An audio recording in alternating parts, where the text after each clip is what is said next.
Hello and welcome to another episode of What You Know with Joe. I have my guest Taja Cole on with me, Taj as everyone calls her, and we'll go ahead and refer to that. But Taj is a professional basketball player for the Connecticut Sun and is joining me today. Taj, thank you so much for joining me. Thank you for having me. Of course. And we'll go ahead and get started. Hope you're doing well. Can't wait to learn more about the game. But I do have a quick question. So I think we actually have like a mutual. Our schools kind of know each other. You went to LC Bird in Richmond, correct? Yeah. Yeah, so you guys played us in football my junior year, and not in part of my language, kicked the shit out of us in the state championship. But I went to Oakton High School up in Fairfax, Virginia, outside of DC. Okay. So we played. Yeah. But we played you guys, I think, in like that state semi game, and we like I said, we got our ass kicked. But you guys had some. Yeah, our football team, they a problem, man. It was good. Mm-hmm. And I'm sure you guys basketball was good too. If you guys probably had some good time for you guys. And with that, you picked up a little bit of hardware in high school. You had a little Gatorade like honors, if I'm not wrong, correct? Yeah, high school was good, man. High school was good. Awesome. Yeah. So tell me what a little bit was like. I mean, obviously, like you said, we were talking. We had some good, talent. What was it like playing on those teams? And where did you? I mean, VCU's right there, and I know they probably have a good team and whatnot. And so is Richmond. What were some of the schools you were looking at outside of college or outside of high school that you were looking to go play at?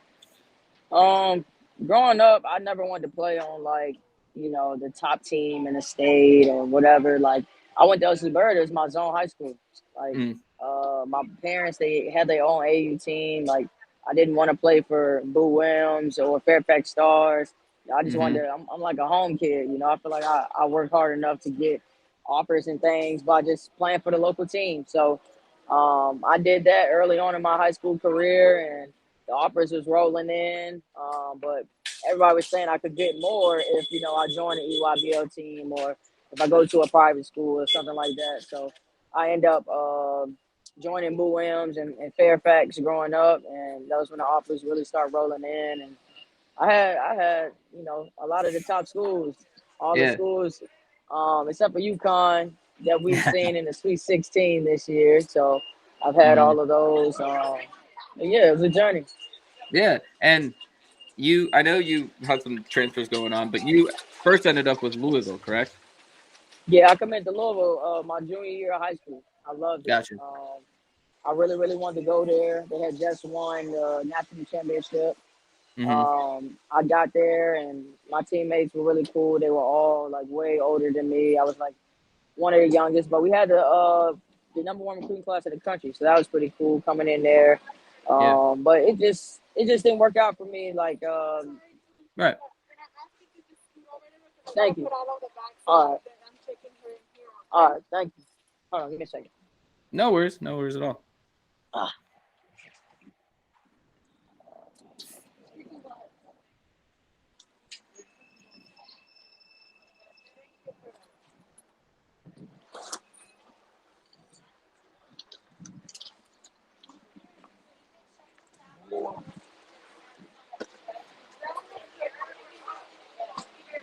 Can you hear me? Yep, all good.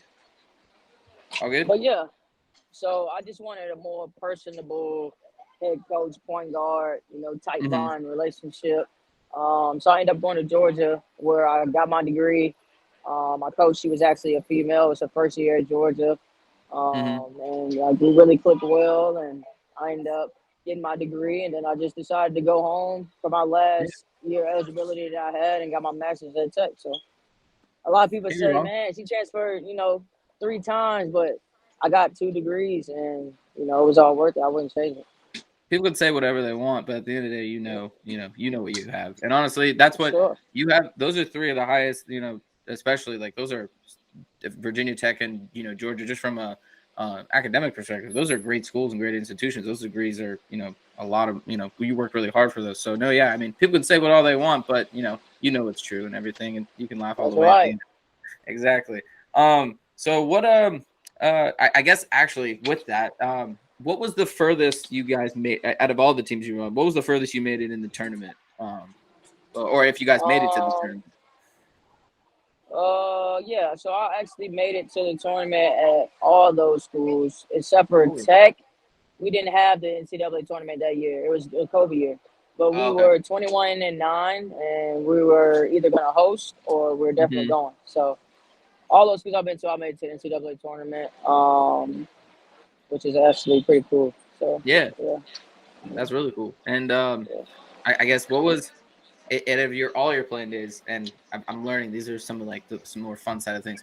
If you can tell me, what was one of the more like crazy stories during your playing day, or like one of the more stories that like would definitely have some people scratching their heads, like, damn, like that's nuts. Like, do you have any stories like that? I wouldn't say what school it is, but I would say during preseason we had to run the mile like every day, and for a while like Wow. it kind of took a toll on me, and I will always say like I hate it, like I hate running the mile. But that's something you'll rarely hear me say now because over time I learned that when you say you hate something, that means you kind of let it control you, and Mm-hmm. the more we ran it every day, the more I got used to it, the more it was just like a part of something that, we did. And I mean, it kind of helped me as a person, as a player. And we kind of just started knocking that thing out. But waking That's up every nuts. day, nobody out there, it's dark outside in the morning. We ran that every day. You know what I'm saying? It kind of helped. Wow. I mean, nobody was keeping up with us. In a Yeah. game, I couldn't understand. Like why did we run the mile? Like we don't run track. We're basketball players, but Yeah. it was a mental game. I truly thank my strength coach now. For doing that. Mm-hmm. No, I get that for sure. And I know you before you got to the Connecticut Sun, you were playing with this league called Athletes Unlimited. Can you tell me a little bit more about what that is and you know what it can do for players potentially, and how it potentially helped you? Athletes Unlimited, is a new league.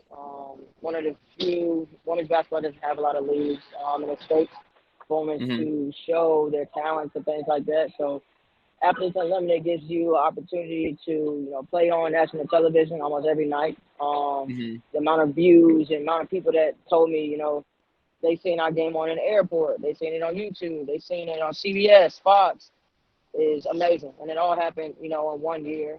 So Mm-hmm. you have some WNBA players that play in AU. You have overseas players. You have retired players.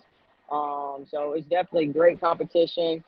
Um, Athletes Unlimited also has volleyball, lacrosse, Yeah. softball. So it's something that's definitely on the rise. But as far as opportunity and for people to, get the opportunities that I did, you just got to perform. Got to Mm-hmm. perform. They're all about bringing in good people. Athletes Unlimited, they don't just sign anybody to be a part of the league. Mm-hmm. Um, we rarely had any issues at all. Just a group of great leaders that's running it and just great Mm-hmm. leaders that's just playing in the league. So I'm excited to see, the future of it. I thank them a lot for giving me the opportunity. I actually tried out for the league and made the team. So it worked out. Yeah. And as I've been doing my podcast, that's one of the things I've learned is women's professional basketball is tough and it's a grind because you guys are playing essentially 24/7 for two separate leagues, whether like you said it's overseas or now with this Athletes Unlimited. It's crazy one that you guys have to do that, but Hmm. with that do you see Athletes Unlimited being a way for like a big up and coming way for players to get into either into the league or to keep playing? Because I know right now, if I had like a lot of players, if they don't, get into the league right after school, maybe their first thought is overseas, and then they maybe don't know what else to do. Yeah. Well, I just feel like Athletes Unlimited is just gonna be another platform for women. You Sure. know what I'm saying? So, WNBA players when they done the season, they go Hmm. play overseas. Well, if you got AU, you can stay Yeah. here in the states. You can be with your family. You can do things like Hmm. that. So, I see Athletes Unlimited extending their season, making it longer, so that Sure. WNBA players can do that and they can make a living here. Yeah. And also seeing it, yeah, just being an opportunity for people who might didn't get that chance to get that chance. So Hmm. I definitely think it's a future. I definitely think it's going to keep a lot of women over here in the states to play basketball. Right. And I think we're going to keep a lot of our women over here now, thanks to AU. No, I think I spoke to some players more towards the winter time, and that was one of the things I took for granted that I didn't realize I was like, do you guys have any plans for, Christmas or anything come up? They're like, basketball here. And it's like, you take that for granted a little bit. Yep. So that's definitely a blessing to be able to be over here with your family. Yeah, absolutely. So, you were with the Connecticut Sun last year, and like you said, you're heading into this year. What do you, is it what's something I guess maybe you're excited about this upcoming season? I know you guys have a good team. I know you guys have a good, you got good match. But what are you excited about the Sun this year? Well, this will be my first season with the Suns. I know the head coach and the rest of the staff. They came out and supported me at AU. Coming out of college when we didn't have that training camp, and we didn't have NCAA tournament, I was still in contact with them then.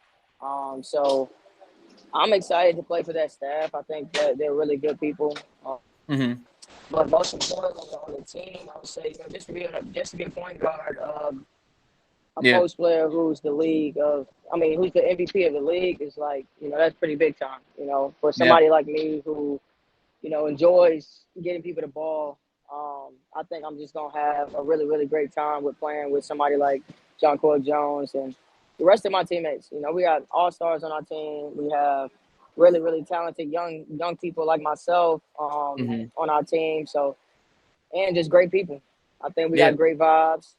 So I'm really, really excited to play with really everybody and just to get out there and work hard. I've been seeing all their social media. Everybody's been in the gym. Yeah. And then I see their social media, everybody hanging out with their family. So I love to see it. Yeah, absolutely. And buddy, one of your teammates actually is also a fellow Oakton. Jasmine Thomas actually played at Oakton High School. And I remember watching her. I remember watching her play. She holds all the records at Oakton, both boys and girls basketball. She was amazing to watch. And I remember Jazz went to Duke, if I'm not mistaken, right after school. And to me, like especially growing up, you're like, whoa, like that's next level kind of stuff. And it was cool to see. So like, shouts out to Jasmine Thomas. If you see her, say hello from a fellow. She's Jazz is great, really man. Cool Jazz is great. She's a vet. I'm gonna learn a lot from her. I'm gonna make sure I talk to her. On the court, off the court. I mean, 12-year vet, man. Yeah, so no, absolutely. Definitely been leading the way for that team. So it sounds like you've got a great, journey ahead, and I wish you the best, with the WNBA. Is there one thing, looking back as your journey to the WNBA, is there anything you would change, or is there anything you would do a little different, or are you happy with where you're at and you're good to go? I'm happy with, how everything went. I don't think I'm happy with where I am. I wouldn't change the way my journey went. It was a long road to get here.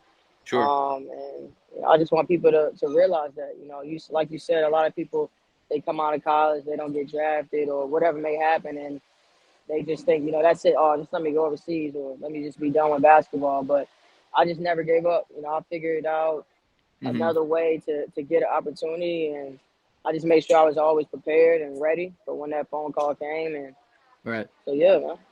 No, that's awesome. And more of like the fun conversation I like to have is, is there anything outside of the game you're passionate about? Is there anything, something you like to shed light on? I like doing this part too with the players because, you guys tend to have some cool topics and like some cool things to follow.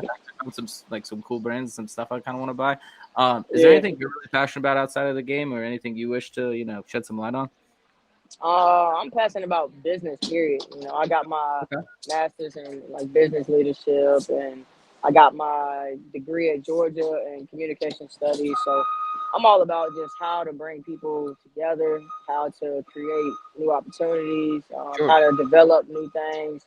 So in the off season, that's what I'm going to be doing, whether that's with clothing, whether that's with housing. I've been talking to Virginia Tech about, some things, whether that's, I want to start a hat company soon, or whether that's working with AU and figuring out how we can better it and things like that. So I'm all about that. I actually never wanted to go overseas in the off season of WNBA season. I never wanted to go overseas. I wanted to tap in some of the things that I'm talking to you about now. So yeah. No, that's awesome. And definitely let me know about some of that clothing stuff. I'm always down to, if it's applicable to me, if I can get some of it, let me know. But you like hats? I do. I love hats. Can do with it. I can definitely rock a hat. I travel with this right here. You can't smush your hats in your bag, man. You gotta be